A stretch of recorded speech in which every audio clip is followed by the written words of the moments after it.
같이 새롭게 나눌 때 은혜도 새로워져서 주님의 하늘로부터 내리시는 신령한 축복이 형제자매들 심령과 마음속에 충만하게 임재하시길 바라며 인터넷상으로 여러 곳에서 말씀을 듣고 있는 많은 주를 사랑하는 이들에게 주님의 은혜가 동일하게 역사되시기를 주의 이름으로 기도합니다. 아멘. 아멘. 자, 이제 여호수아서 14장부터 이제 말씀을 이어나갑니다. 지난번에 여호수아서 책자의 그 2권 13장까지 해드렸고 끝까지 마쳤고 14장부터 지금 이제 3권을 새로 써나가면서 집회를 이제 이어가도록 하겠습니다. 오늘은 우선 14장 1절에서 5절까지 말씀을 읽고 이 말씀은 이제 흐름을 따라서 같이 말씀을 나누겠습니다. 읽습니다. 이것은 이스라엘 자손이 가나안 땅에서 받은 기업 곧 제사장 엘르아살과 눈의 아들 여호수아와 이스라엘 자손 지파의 족장들이 분배한 것이니라. 여호와께서 모세에게 명령하신 대로 그들의 기업을 제비 뽑아 9지파와 반 지파에게 주었으니 이는 2지파와 반 지파의 기업은 모세가 요단 저쪽에서 주었으며 레위 자손에게는 그들 가운데에서 기업을 주지 아니하였으니 이는 요셉의 자손이 므낫세와 에브라임의 2지파가 되었습니다. 이 땅에서 레위 사람에게 아무 틈집도 주지 아니하고 다만 거주할 성읍들과 가축과 재산을 위한 목초지만 주었으니 이스라엘 자손이 여호와께서 모세에게 명령하신 것과 같이 하여 그 땅을 나누었더라. 아멘. 아멘.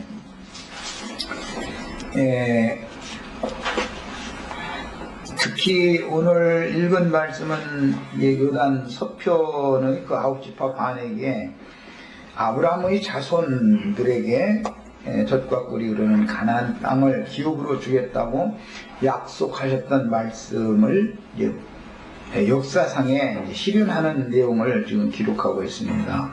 이런 말씀을 통해서 우리는 먼저 생각해 볼 것이 하나님의 언약이라고 하는 겁니다. 하나님께서 한 사람 아브라함을 택하시고 그를 불러내셔 가지고 그에게 약속을 해주셨는데 그것은 너와 네 후손들에게 젖과 꿀이 흐르는 가나안 땅 일경을 기업으로 주겠다라고 약속하셨던 것이고 그 후로 먼 시간이 긴 시간이 지나서 500년이라고 하는 아주 긴 시간이 지난 다음에 역사상에 이것이 이제 실현이 된 내용을 우리가 이제 여호수아 말씀을 통해서 읽고 있습니다. 그러니까 하나님은 그분의 계획에 따라서 먼저 약속을 먼저 맺으시고 그 다음에 그 약속하신 바를 역사상에 실현하는 분이다 라는 것을 알 수 있습니다. 구약성경은 예언약이라고 그러고 신약성경은 새언약이라고 그러는데 예언약은 한 사람 예수 그리스도를 통해서 1차적으로 이루셨고 그 성령을 통해서 이제 새언약으로 이것을 적용을 하고 있습니다. 그래서 모든 믿는 이들에게 아브라함과 이삭과 야곱에게 맺으신 언약이 계속해서 반복해서 적용이 되고 있는데 최근에 우연찮게 이제 우리 그 사이트에 지금 삼위일체에 이런 어떤 이상한 논리 때문에 나는 그런 거 별로 만지고 싶지도 않았지만 우연찮게 이제 그런 얘기가 나와가지고 기독교계가 얼마나 참 견고한 진으로 마귀에 의해서 세뇌당하고 있는지를 참 여실하게 보여줍니다. 사실은 삼위일체 이름은 성경에 있는 말도 아니고 하나님이 한 분 하나님이야지 두 분이 됐다 세 분이 됐다 그다음 세 분이 한 분이 됐다 이건 도대체 본인들도 설명할 수 없는 말을 그렇게 자꾸 이제 고집을 세우고 그러는 모습을 보면서 야, 참 복음전하기가 참 쉽지 않을 때가 왔다 이제 그런 것도 느낍니다. 아브라함의 하나님, 이삭의 하나님, 야곱의 하나님이라는 말은 부활이요 생명이신 하나님이라는 것을 강조하는 데 말씀을 하는 것이지, 무슨 하나님이 셋이면서도 하나다, 뭐 이런 얘기를 하는 게 절대로 아닙니다. 가시나무 떨기에 관한 글을 예수님이 인용하시면서 그건 부활에 대한 증거다라고, 사두개인들이 부활이 없다고 주장한 사두개인들에게 아브라함의 하나님, 이삭의 하나님, 야곱의 하나님에 관한 말씀을 예수님이 직접 적용을 해주셨음에도 불구하고 전혀 깨달은 없이 무슨 삼일체가 어떻고 뭐 이런 소리만 하고 하는 걸 보면, 참 한 분 하나님은 조물주는 말씀이기 때문에 말씀이 신성한 산 인격으로 사람 가운데 그분의 하나님의 말씀의 영광을 드러내신 분은 인자 예수를 통해서 사람이 볼 수 없던 하나님의 영광을 나타내신 거였고, 그분이 구속을 이룬 후에는 육체로는 죽임을 당하시고 영으로는 살리심을 받아서 살려주는 영이 됐습니다. 생명을 주는 영이 됐습니다. 그러면 그 성령을 받았다라고 하는 말은 말씀과 생명의 근원적인 시인 말씀과 말씀의 실제적인 산성품과 인격인 그리스도를 그 영을 통해서 함께 받는 것을 말하는 것이고, 성령을 통해서나 하나님의 말씀이 응한 사실, 예수 그리스도를 통해서 이루어 놓은 사실이 성령을 통해서 모든 믿는 이들에게 실현되어지고 역사상에 이것이 이루어지는 얘기를 하는 것이죠. 이런 기본적인 개념 정리가 우선 이런 말씀을 통해서도 잘 정리가 되셔야 되겠습니다. 하나님은 한 분입니다. 하나님이 두 분이 되거나 세 분이 되거나 뭐 셋인데도 또 하나라거나, 난 그것은 무슨 귀신 덩어리 얘기인지 알도 못하겠고, 어쨌든 간에 하나님은 그냥 이래도 한 분 저래도 한 분이요. 그냥 말씀은 그냥 영원토록 세세토록 있는 건 말씀밖에 없어. 창세로부터 그냥 영원까지. 딴 얘기 자꾸 해서 하면 참 머리 아파 죽겠어, 나는. 근데 이제 오늘 아침 이제 이걸 이제 종지 본다고 이제 아주 마감 얘기 다 해놨으니까 이제 더 이상 관여할 필요도 없습니다만은.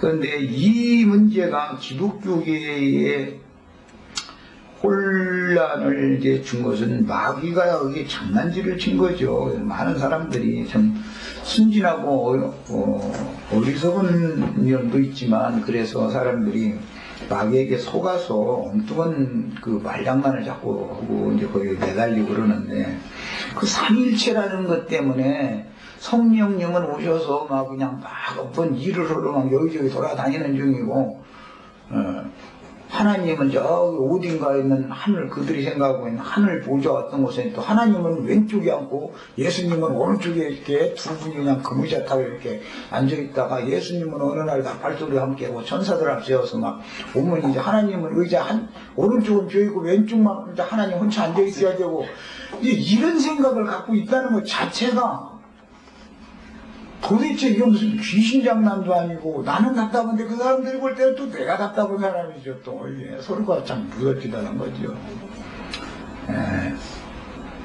가나안 땅 그 분배라고 하는 이런 말씀을 통해서 하나님의 약속은 반드시 역사상에 실현하는데, 역사상에 실현하는 것은 아버지의 뜻을 아들을 통해서 이루어 놓으시고, 이루어놓은 사실을 성령을 보내서 역사상에 모든 믿는 이들에게 이것을 이루어 주신다, 이제 실현시킨다, 이 말이죠.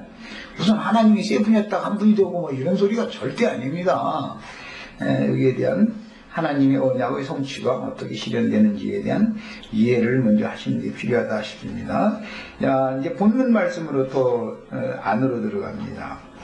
아브라함과 이삭과 야곱과 이스라엘 12지파에게 여호와 하나님께서 약속으로 주신 가나안 땅의 서편 기업을 9지파 반에게 주는 거지만, 실제로는 이제 족장이 모일 땐 10명이 모여야죠. 10명이 모이고 엘르아살과 여호수아가 포함이 돼서 12명이 유단 서편 땅의 기업을 각 지파별로 지금 이제 분배해 준 내용이 오늘 우리가 읽은 말씀입니다.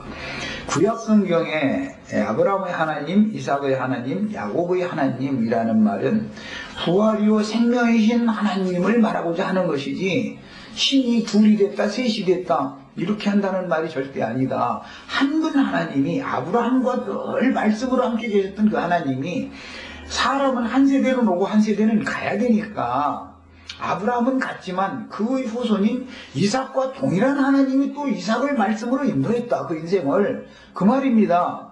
이삭은 또 하나님의 말씀의 인도를 따라서 한평생을 주님을 섬기며 살다가 이삭은 갔지만 이삭의 후예인 야곱과 이제 여전히 함께 하신다. 그러니까 사람은 죽지만 하나님은 죽음이 없는 거다. 하나님은 부활이요 생명이다.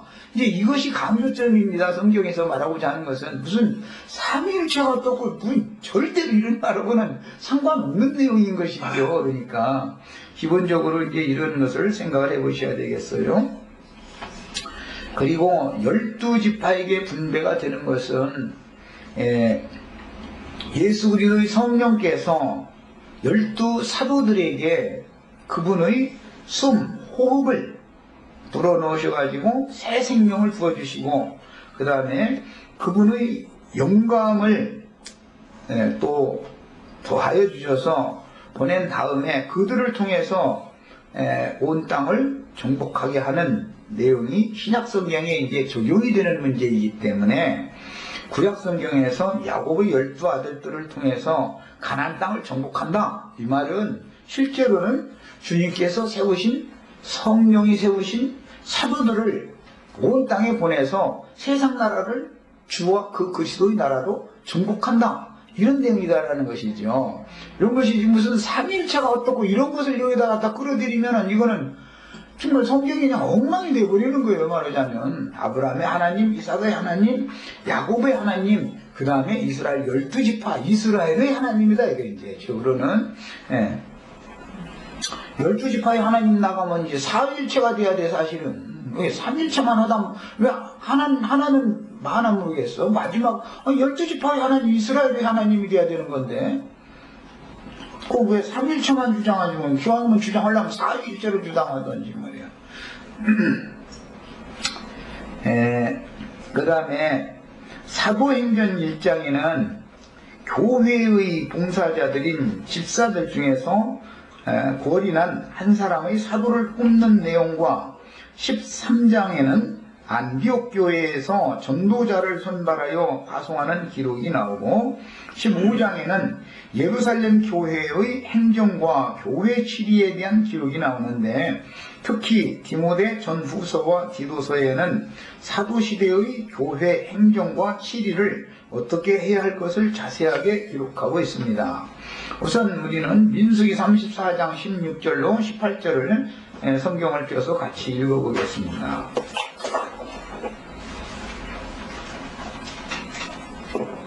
민수기 34장 16절로 18절입니다. 여호와께서 또 모세에게 말씀하여 이르시되 너희에게 땅을 기업으로 나눌 자의 이름은 이러하니 제사장 엘르아살과 눈의 아들 여호수아라. 그러니까 여기서는 제사장을 대표하는 것은 아론의 직계손인 엘르아살이었고 그 다음에 치리권 왕권을 대표하는 사람은 여호수아였습니다. 너희는 또 기업의 땅을 나누기 위하여 각 지파에 한 지휘관씩을 택하라 그랬습니다. 이때 당시에는 전시 체제였기 때문에 여호수아서의 내용은 전시 체제지요. 지금요 비상시국이 전시 체제였습니다. 일사불란한 상명하국의 군대 체제가 필요하였는데 이런 제도를 신약시대에 각 성에 세워질 교회에 그대로 적용하는 것은 맞지가 않고 교회에 무슨 계급체계를 세운다든지 군대체제를 교회에 적용하는 것은 유대교의 종교 조직에나 그게 맞는 말이지 주님이 세우신 교회는 이게 맞지 않는 말이다. 이것을 이해를 해야 된다는 거예요. 그래서 각 성에 세워질 교회에 그대로 적용하는 것은 맞지 않고 불합리하지만 유대교의 전승을 중시하는 기독교계의 교권주의자들은 자신들의 종교적인 지위와 권리를 교계에 행사하기 위한 목적으로 제도를 만들어서 오남용하고 있습니다. 그런데 이것을 잘 알아야 되는 것은 중요한 이야기가 모세로 말미암아 이런 이제 제도가 들어오게 되었고 이것을 실제 여호수아가 이제 가나안 땅에서도 이제 실행을 한 건데 율법 제도를 실행하는 유대인들의 총회를 대표하는 유대교의 공의회는 율법에 따라 유대인의 종교와 정치, 군사와 사회 지휘반사를 총괄적으로 심의하고 의결하는 제도를 실행하게 되는데 이런 율법 기관이 도리어 예수님과 사도들을 박해하는 유대교의 제도권을 형성하여 복음에 따른 교회의 행정을 대적하게 됐습니다. 실제로 예수를 죽일 자로 정죄한 것은 유대교의 공의회였습니다. 그러니까 결국은 모세로 말미암아 들어온 이런 계급 체계식으로 되어 있는 패장, 10부장, 50부장, 100부장, 1000부장 이게 이제 군대 체계죠. 이것은 훗날 유대교의 공의회 제도로 이제 확립되게 되어지고 결국 유대교의 공의회는 주님이 세우신 것이 아니고 모세의 장인 미디안 제사장에 의해서 고안된 것으로서 그것은 가나안 족속들의 신을 섬기는 제도였습니다. 그것을 유대인들에게 가서 적용을 하는 것은 구약시대에는 그게 맞았는지 모르지만 신약시대와는 전혀 이걸 맞지 않는 거다 하는 것이죠. 하나님이 직접 세운 게 아니기 때문에 이제 이런 기본 인식이 필요합니다. 그 다음에 오늘날 기독교계는 로마교의 교황제도와 개신교의 각 교단을 대표하는 총회와 노예제도를 결성하고 기독교계를 대표하는 한국 기독교 총회 등의 명칭으로 예수님과 사도들을 박해하고 그들의 종교법에 따라 유대교인들의 체계인 이스라엘 나라의 제반사를 심의하고 의결하던 것과 같은 제도를 실행하면서 성령이 교회들에게 말씀하신 바와는 반대되는 교권주의를 실행하여 궁극적으로는 발람의 교훈과 니골라당의 교훈을 실행하는 터를 삼게 마련입니다. 제도권이라고 하는 것은 반드시 주님께서 파한 발람의 교훈과 니골라당의 교훈을 실행하게 되어 있습니다. 제도권이라고 하는 것은 실제 유대교의 이런 제도의 근원은 모세가 자기 민족을 위하는 열성 때문에 애굽에서 살인죄를 범한 후에 광야로 도망했다가 만난 미디안 족속의 제사장으로 장인이 된 이드로가 모세에게 제안했던 가나안 족속의 종교법에 따른 제도가 유대인의 종교법이 된 것으로 패장, 10부장, 50부장, 100부장, 1000부장 등의 군사적인 계급체계에 근간을 둔 것으로서 오늘날 기성교계에서는 로마교에서는 교황, 그 다음에 추기경, 그 다음에 백의 주교, 청의 주교, 홍의 주교 가면서 이제 주교단이 있고, 그 다음에는 신부들이 있고, 그 다음에는 이제 신부가 되기 위해서 신부 소품을 아직 받지 않은 사제 훈련소가 있는 것이죠. 사제 학교가 있죠. 이제 이것을 그대로 본받아서 개신교계에서는 개혁을 했다고 하지만 사실은 신부라는 이름을 목사라는 이름으로 살짝 바꾸었을 뿐이고 성경에 다 없는 말들입니다. 신부라는 용어나 목사라는 용어 성경에 어디가 있어요? 살짝 바꾸고 나서 당회장 목사, 담임 목사, 그 다음에 부목사들이 있고 그 밑에는 전도사들, 장로, 권사, 집사 등등 해가면서 이렇게 계급 체계를 세우고 이제 무슨 조장이니 구역장이니 해가면서 이제 그러자 말하자면 패장 10부장까지 이렇게 아주 체계화를 완전히 시켜버리는 것이죠. 그들의 생각에는 이게 너무 당연한 거다 이거예요. 그들의 생각에는. 그러나 하나님의 말씀에 의하면 이것은 모세의 장인 이드로가 고안해가지고 모세에게 갖다 그것을 제시해 준 일인 것이지 하나님이 그걸 지정한 것이 절대 아닌 것이죠. 모세는 하나님의 말씀을 들어야지 자기 장인의 말을 들으면 안 되는 거죠. 예, 뭐가 잘못된 나를 근원을 알아야 된다 이거예요. 자기 장인이 그런 얘기를 해도 자기가 여호와의 말씀을 들어야 되겠다고 하나님 앞에 나가서 어떻게 하라는지를 들어봐야 신정 통치가 하나님의 목적인 것이지 인간 조직 체계를 세워서 통치하는 것이 하나님 나라를 세우는 게 아니잖아요. 기본적인 의식이 바꿔져야 되겠습니다. 우리들. 출애굽기 18장 17절로 26절 같이 읽어보겠습니다. 이건 뭐 너무 잘 아는 내용인데 그래도 인을 새기는 의미에서 같이 한번 더 읽어봅니다. 모세가 모든 백성들의 재판권을 가지고 종일을 재판 처리를 해줘도 일이 끊임없이 밀려오니까 모세의 장인이 야 우리 미디안 족속들은 이렇게 하는데 너도 이렇게 해라 해가지고 일러주는 내용이에요 이게. 그러니까 가나안 미디안 족속, 이 미디안이라는 건 아브라함의 그 후처였던 그드라 소생이 미디안이잖아요. 예. 그 미디안의 후손들이 나중에는 이스라엘의 대대적인 원수가 되어버린다 이거예요. 이걸 잘 알아야 돼. 야 모세의 장인이 그에게 이르되 네가 하는 것이 옳지 못하도다. 자기 사이한테 이제 일러주는 것이죠. 미디안 그 종교적인 그 제도를. 너와 또 너와 함께한 이 백성이 필경 기력이 쇠하리니 이 일이 네게 너무 중함이라. 네가 혼자 할 수 없으리라. 이 재판을 자기 혼자 하려고 이렇게 하는 것은 모세의 생각이나 솔로몬의 생각이나 똑같죠. 솔로몬도 이 재판하는 문제 때문에 나한테 이 백성들 다 혼자 재판해야 되는데 지혜 좀 달라고 이제 이렇게 구했더니 뭐 지혜를 줬다 이래가지고 1000번째를 드리면 막 지혜를 주시고 축복도 주셔가지고 그냥 다 다뤄준다고 이제 기독교에서는 아예 그걸 아주 대대적으로 던져놓는데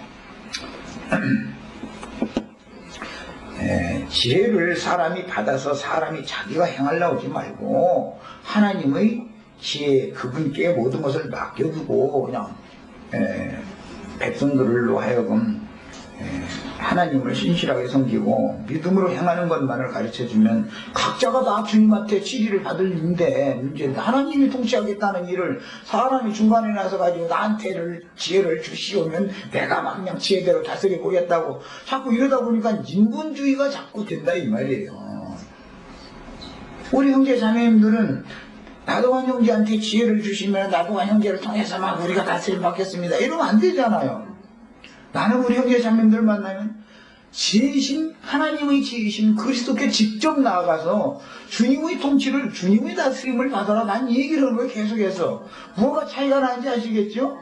네. 그런데 그렇게 하면 목회가 되느냐고 그래서 했지만 이것이 목회입니다. 목회라는 것은 모든 영혼들이 주님과 다이렉트 세상 말로 다이렉트해서 이렇게 그냥 다이렉트적인 관계를 이렇게 맺게 해주는 것이 목회인 것이지 자기가 그냥 뭐 다 통반장 그냥까지 다 해가지고서는 좌주지 주님의 양무리를 자기가 막 다 이렇게 휘두르고 싶은 이것은 전부 인본주의잖아 이게. 그 무슨 신정통치야. 그리스도의 왕국이라는 건 뭐예요? 그리스도께서 형제 자매님들의 심령과 마음속의 은혜로 충만히 임재해가지고 일거수일투족을 그분이 다스려야 하면 주님의 왕국이 세워지는 것이지 어떤 사람이 중간에 나서가지고 사람들을 좌지우지해서 종교체계 세워가지고 큰 예배당 세우고 그럼 그게 주님의 나라예요 그게? 그 사람의 왕국이지 그게? 이런 기본 원칙을 너무 오늘날 모른단 말이에요. 또 이런 얘기를 해도 그쪽에서 세뇌당한 사람은 그게 그렇게 해가지고 목회가 되느냐 그러는데 이게 목회라고 그러면 그 사람들이 못 알아듣는 게 뭐냐면 많은 사람들을 불러모아서 뭔가 조직 체계를 만들어가지고 자기의 어떤 이름을 유명히내고 자기가 그 성도들에게 영광을 다 도둑질해서 막 영광 다 받고 이렇게 해야 그게 목회라고 하는 인식이 굳어있기 때문에 내 말을 못 알아듣는 것이지 그건 절대 그들이 하는 방식은 목회가 아니다 이거는. 미디안 지사장이 즉 가나안 족속들이 그 백성들을 치리하는 수단이지 그게. 그래가지고 교권주의자 노릇을 하는 거고 결과적으로는 그것 때문에 발람의 교훈과 니골라당의 교훈을 결과적으로는 실행하기 마련이다. 이제 이렇게 되는 겁니다. 예, 이제 내 말을 들어서 읽어나갑니다. 내가 네게 방침을 가르치리니 모세는 여호와께 방침을 가르침 받아야 되는 것이지 가나안 족속한테 아무리 장인이지만 장인한테 가르침 받으면 안 되죠. 하나님께 말씀을 들어봐야 되는 거죠. 벌써 모세가 사람에게 가르침을 받았다는 것 자체가 벌써 시작부터 뭐가 지금 잘못되어 가고 있는 거예요. 이게 하나님이 너와 함께 계실지로다. 미디안 사람의 하나님과 실제 모세의 하나님은 하나님도 다르거든요. 가나안 족속의 하나님과 이스라엘의 하나님이 어떻게 같아? 서로가 다른 신인데 지금 너는 하나님 앞에서 그 백성을 위하여 그 사건들을 하나님께 가져오며, 여기 보면 여호와라는 말이 안 나오고 다 하나님이라고만 하죠. 이방인들도 하나님이라고 그러잖아요. 부처를 믿든 공자를 믿든 간에 그 위급한 상황에 나오면 뭘 부른다고요? 하나님 살려주세요 그러죠. 우리 같으면 주 예수여 지금 내가 위험에 처했습니다 이러고 예수님 이름 부를 텐데 그 사람들은 그냥 하나님 해버려. 하나님은 다 통하는 얘기요. 지금 이스라엘의 하나님은 이름이 있죠. 여호와라고. 근데 여기에는 이 모세의 장인은 여호와라는 이름을 한 번이나 입었게 돼요. 자기 하나님과 같은 하나님이 아니거든 지금. 이걸 알아야 돼요. 또 온 백성 가운데 그들에게 율례와 법도를 가르쳐서 마땅히 갈 길과 할 일을 그들에게 보이고 너는 또 온 백성 가운데에서 능력 있는 사람들 곧 하나님을 두려워하며 진실하며 불의한 이익을 미워하는 자를 살펴서 이야 참 이거 봐 참 너무 잘한다. 능력 있는 사람. 능력은 예수님의 능력이 있지 무슨 사람에게 무슨 능력이 있어. 그러다 보니까는 무슨 목사 하려면은 공부를 보통 많이 해가지고는 안 되죠. 그리고 이제 능력이 있다는 건 설교자라는 건데 이제 제도권에서는 또 하나님을 두려워하며 진실하며 불의한 이익을 미워하는 자를 살펴라 그랬는데 불의한 이익을 미워지도 않아. 백성 위에 세워. 이게 이제 니골라 당이죠. 백성 위에 다 세우는 거예요. 한 분 하나님만 영광 받으셔야 되고 너희는 다 형제이라 이게 말이에요. 하나님의 예수님이 가르치면 이거거든요. 이제 그러니까 그들이 제도를 완전히 무너뜨리는 얘기를 예수님이 했기 때문에 자기네들이 말하자면 직장 빼앗으러 온 거거든 그게. 천부장과 백부장과 50부장과 10부장을 삼아 그들이 때를 따라 백성을 재판하게 하라. 네. 때를 따라서 주님의 은혜가 임해서 주의 성령께서 각 사람의 심령과 마음에 살아계시면서 책망할 말 책망하시고 판단 다 해주시고 나는 네가 지금 이런 생각 이런 말 이런 짓을 하는 건 난 마땅치 않다 하시고 다른 길로 돌아서게 해주시고 주님이 이걸 해줘야 되는 일인 것이지 어떤 사람이 이걸 하게 만든다는 게 벌써 이거 보고 이제 인본주의라고 그러죠. 인본주의. 이건 신본주의가 아니거든요. 그리고 큰 일은 모두 네게 가져올 갈 것이요. 그러니까 태장이나 천부장, 백부장 이런 사람들이 해결할 수 없는 문제는 모세가 이제 최종적인 이제 결정권을 갖는다 그 말인데 이게 교황제도죠. 해가지고 교황 무고설이라는 것까지 여기서 나오는 거예요. 전부 다. 기독교계에는 총회장이라는 것이 여기에 나오는 거죠. 지금 이름은 바꿔졌을지라도 말이에요. 그래서 예수님이 오셨을 때 마태복음 23장에 보면 뭐라고 했어요.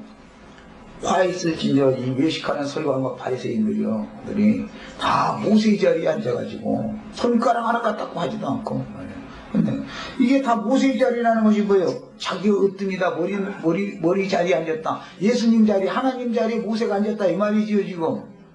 이런 걸 오늘날도 계속 실행을 하고 있단 말이야. 이런 걸 깨달아야 되는데, 출애굽기 100날 읽어도 그 사람들 눈에는 이게 무슨 소리인지 안 들려. 그, 도일에 이렇게 해야 된다고 주장해버려.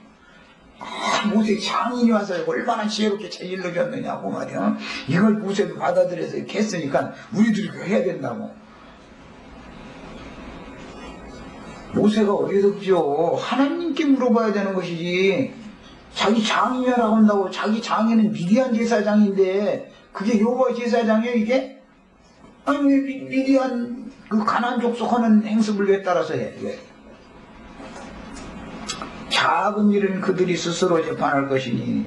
어쨌든 모두가 다 이게 뭐 이제 창세기 시작해서 선악을 알게 하는 나무실과를 먹으면 선악을 아는 일에 하나님 중 하나가 지키는 자들을 세워놓는 거죠 지금. 예. 이게 바로 저주라는 사실을 너무 지금 깜깜하게 모르는 거예요. 그러면서 나같이 성경에서 가면 나는 이제 나만 이상한 사람 되는 거죠 뭐.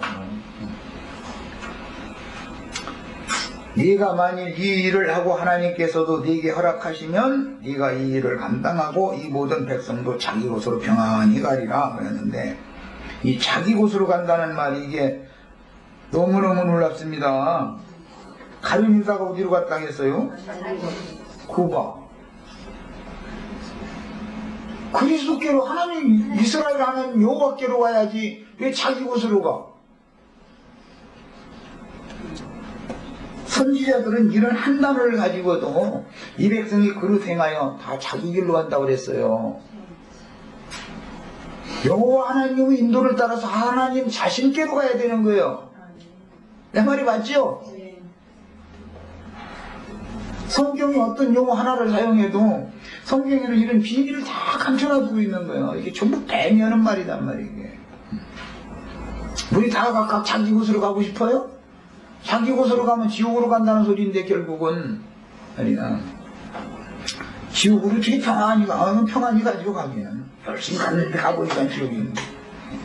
이에 모세가 자기 장인의 말을 듣고, 아니 장인의 말을 들어야 될 사람이 이스라엘의 인도자가 지금 장인 말 들으면 되겠냔 말이야. 하나님의 말씀을 들어야죠. 여호와께 나가서 물어봐야지. 그 모든 말대로 행해야겠다.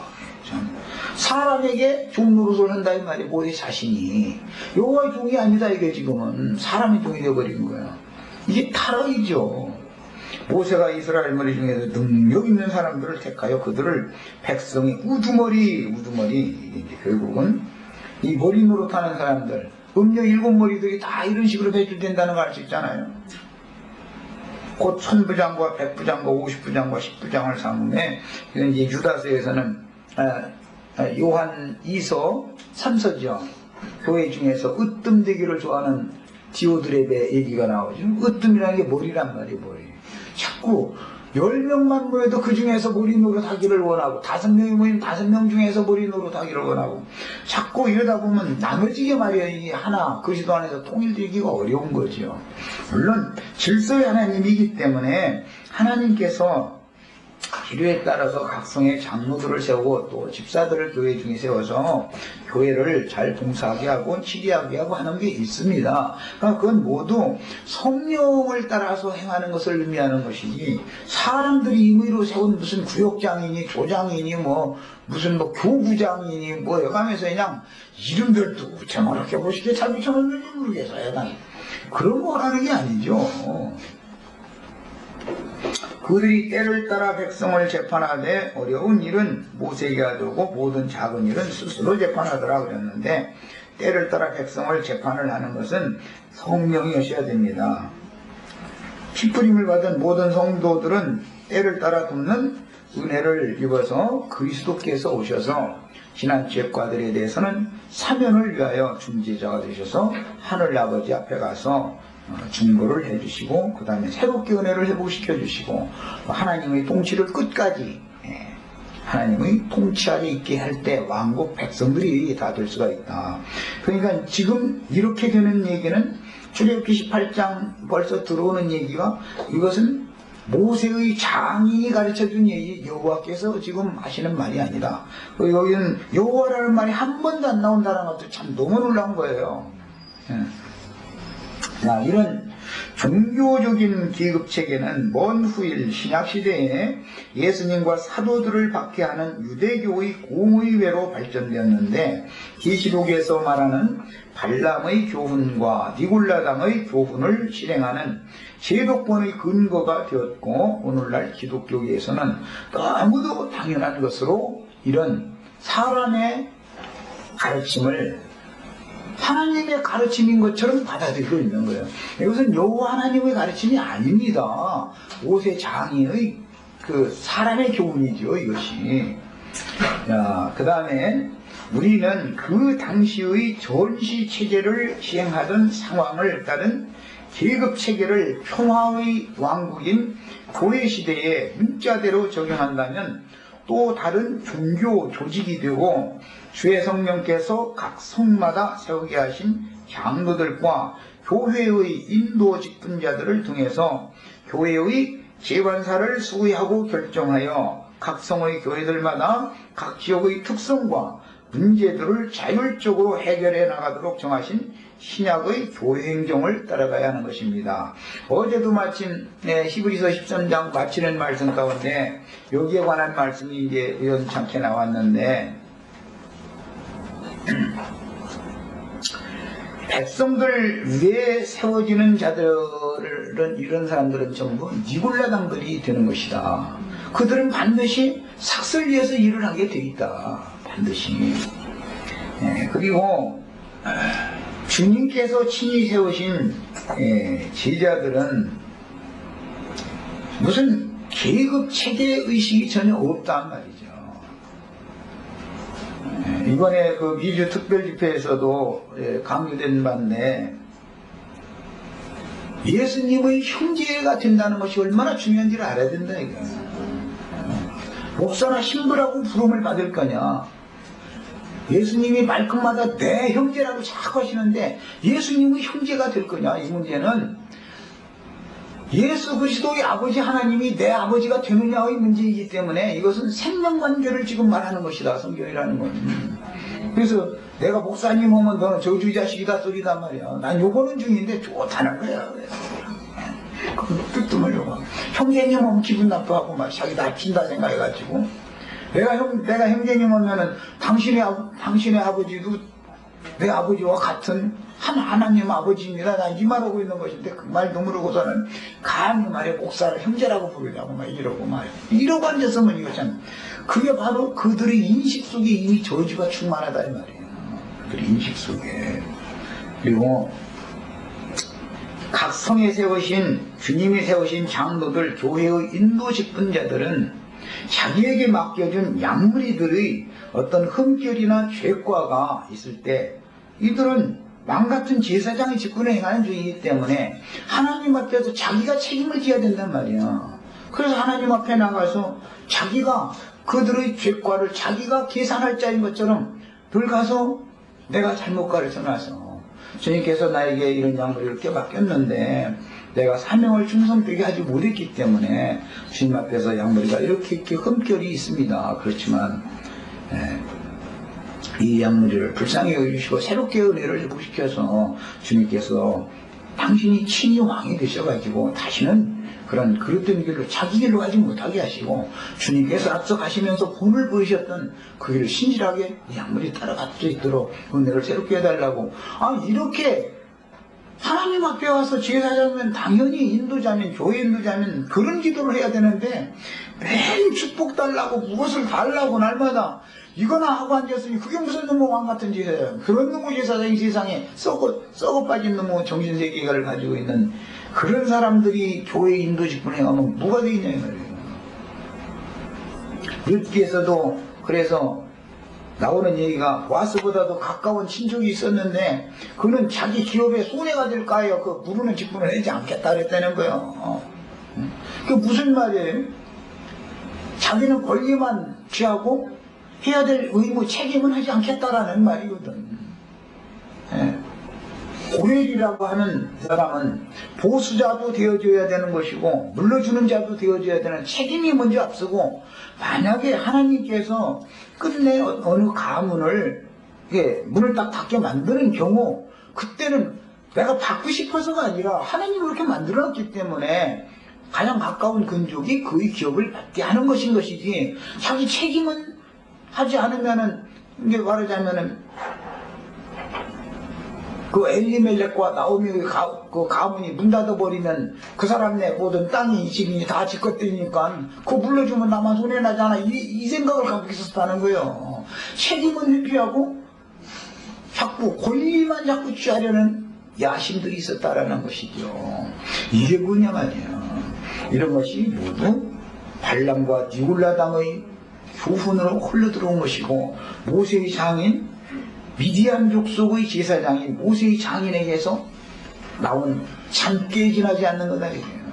이런 방식으로 주님의 구속한 양무리들을 타락시키고, 먼저 인도자인 모세가 불분명하니까 모세가 여호와의 말씀을 듣는 게 아니라 자기 장인의 말을 듣고 그대로 해버렸다는 거예요. 그런데 이런 구절을 읽고 나서도 그거 너무 당연하다 이렇게 해석을 해버리면은 그럼 이 사람 말도 듣고 저 사람 말도 사람 말 듣기로 말하면 이 세상에 탁월한 사람이 한두 명이요. 우리는 나도한 형제 말 들을 것도 아니고 또 누구 말 들을 것도 아니고 사람 말 들으시면 안 돼.